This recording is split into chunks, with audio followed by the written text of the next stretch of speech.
Hey guys, in my last video I did an unboxing and a review of this Nerf rival Atlas 1200, which is pretty cool. I tested the velocity and made sure that it shot about 80 feet per second with this chronograph. This is a Pro Chrono Pal.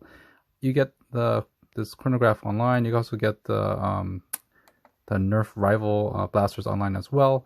I'll leave a few links below. But we got about 86 on average in terms of feet per second, with a high of 96 and a low of about 79. So in this video, what I'm doing is I'm just going to show you my little journey of taking this thing apart and making it into a single shot Atlas, which is really cool. The single shot, of course, use this video only as a, entertainment. Big disclaimer: if you modify your Nerf blasters, it's at your own risk. Definitely, you don't want to mess up your blaster like how I did. So this is how I converted mine into a single shot, but of course this is use it for entertainment. Big disclaimer, do everything at your own risk. And anyways, to get started, what I did on my journey was to get a 2-inch nail as well as a 1/16 drill bit.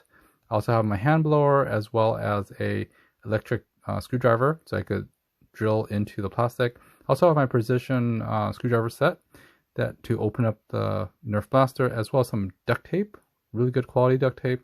I'll list everything below in the description. I also have a hot glue gun. I figured I needed that later, so I brought that as well as some personal protection like the 3M N95 mask for dust, as well as in case something is shattered or something, some safety goggles, so some safety glasses. So what I'm going to do is I basically placed a nail into the Nerf so that it stops the ball from having 2 balls and only has 1 ball. So again, big disclaimer, do everything at your own risk. You might totally ruin your blaster or might get hurt. So again, treat this as a video for entertainment. Do not do this stuff, or do it at your own risk. That's straightforward that. Now, I love this blaster. We talked about this before. Now, I basically marked the place where the 2 balls come in and put it in the center. So that's where I'm supposed to basically make a hole for a nail to go straight down. I'm going to go ahead and pick a very, very small Phillips screwdriver because that's what fits these screws that's on the blaster. There's a lot of screws on this guy, which is pretty awesome. I like how Nerf designed this thing. It's really rugged, really well built, but it's really loud too. You can hear all the clanking of the plastic and springs, which is cool, but yeah, it's really sturdy. I do love it. Again, this is like 20 bucks online, and I'll leave a few links below, but I think the reason why it was 20 bucks is because it shot it's a double shot, and so even with a 12 round magazine, you could only get 6 shots out. So that's not really cool, especially when you're trying to have fun with friends, playing in the park, and your friends have probably multiple shots. With 12 foam balls, you have 12 foam balls, but you can shoot 6 times. So you're at a big disadvantage. So that's probably why people didn't buy this Nerf blaster as much as they did. Have no idea, but I haven't Googled this yet or anything else. I figured I'd just make this because I bought it for like I don't know, I bought it a while ago. I did my first unboxing yesterday, and I figured, why not? I'll just take this thing apart and see what's in it. It's not that big of a deal. It's a big toy. So definitely meant for 14-year-olds and above, or teenagers, to play with this, because the ball that it shoots out, the foam balls, are actually quite fast. And they're like Nerf darts or whatever else. It's actually very, very fun to play with a bunch of friends, a bunch of teens and stuff. So anyways, after taking off all the screws, you're taking off the handle first, because that's what's keeping the frame together. So you take off the base handle, watch and put it aside, and you could slowly take off one side of the cover or frame or whatever. But as you can take a look at it, it's actually very, very detailed. I really do love how Nerf designed these things. It's so intricate, as well as it's so, how should I say it? It's very, very well designed.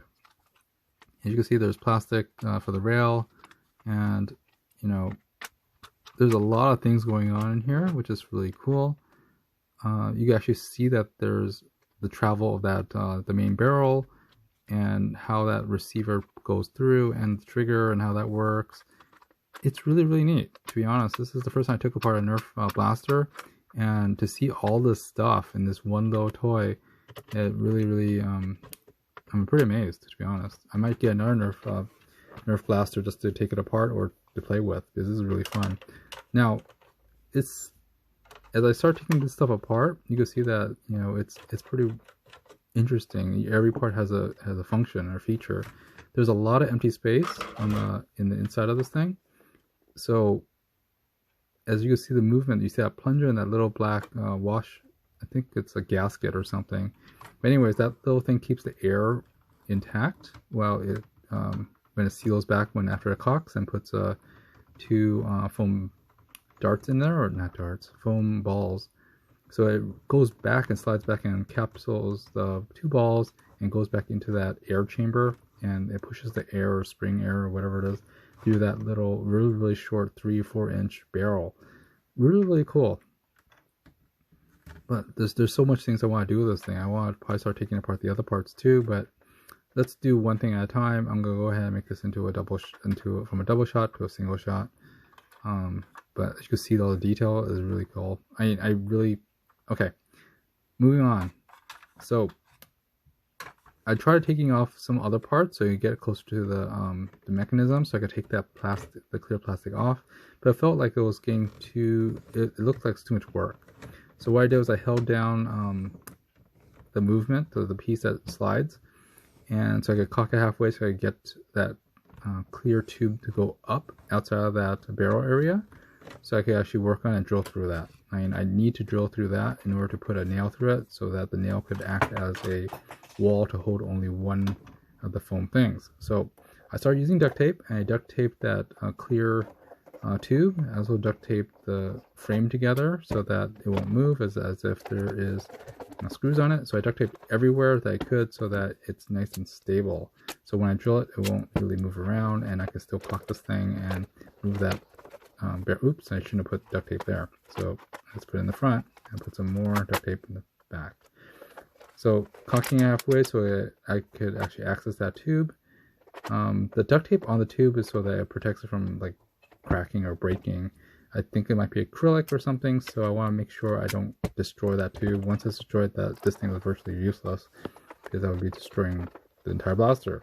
That's why I had the big disclaimer: you mess it up, you do it at your own risk. So I went ahead and cocked it so that the chamber is all the way to the top, or the barrel, or wherever the clear tube is all the way to the top. Held it up with my hand, and of course, again, be careful with your personal thing. I knew that this was a 2-inch drill bit, and I only had about 1.5 inches or so I was able to drill right through it and not hurt my hand.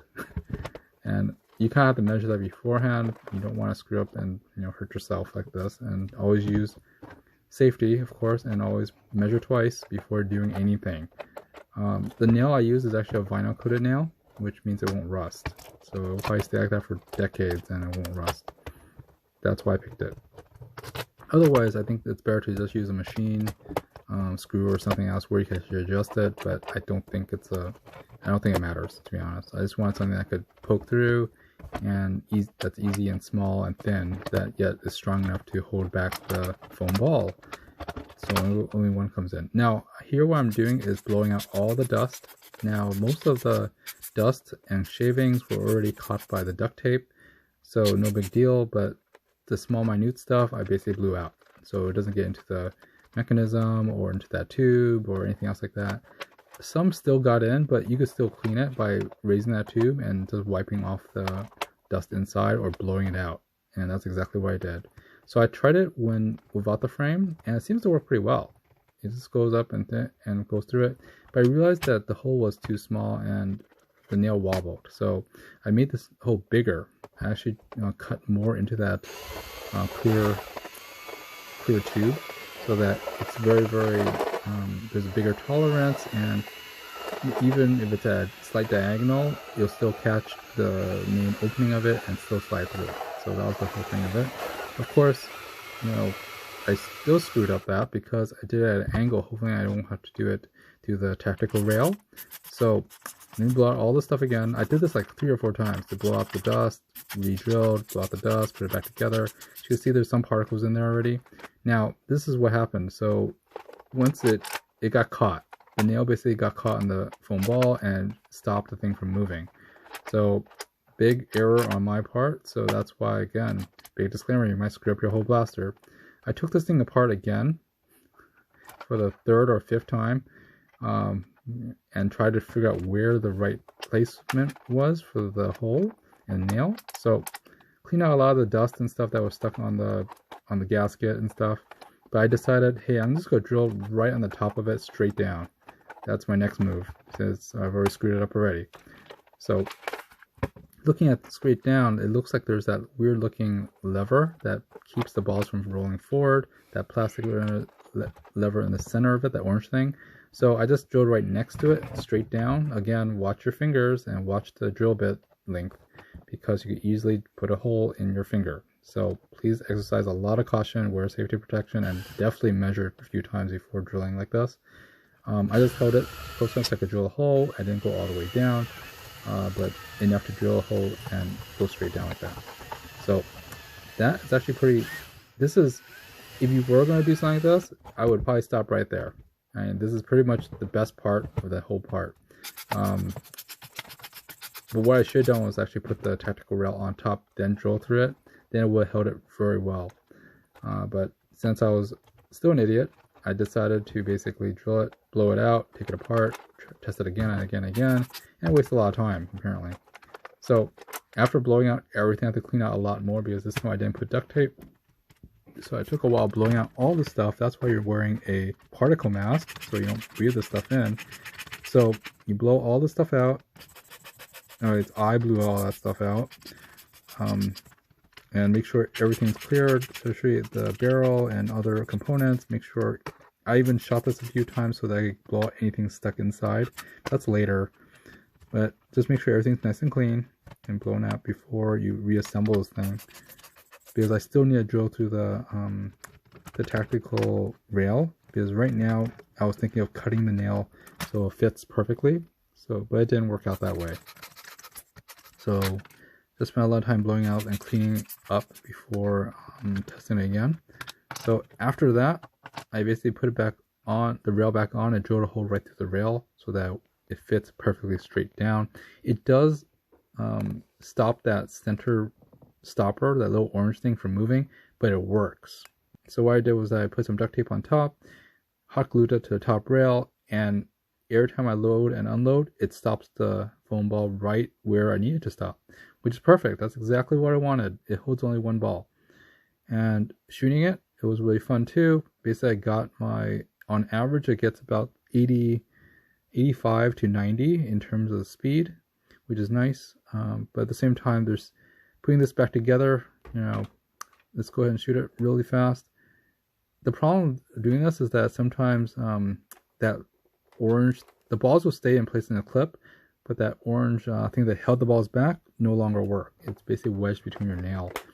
So shooting this out, 89, and number 2 is 91, 79, 92, 80 something, 87, 86, error, 86, 87, 82, 79, Well, anyways, shot a few more and I got 90. High was still 90. So I'm not sure if this actually helps or not. So if you've done this, leave some comments below. If you made this modification or made other modifications, I figured 90 is not bad. Better than 80. And on average, it shoots pretty fast. So not bad. I did what I wanted to do, was to limit the double ball to a single ball, which is cool. If you like this video, of course, like, subscribe, hit the bell button for more videos like this and DIYs and other fun stuff. I'll be playing around with a lot of my Nerf blasters and probably getting 1 or 2 more. They seem pretty fun. And probably try out this one.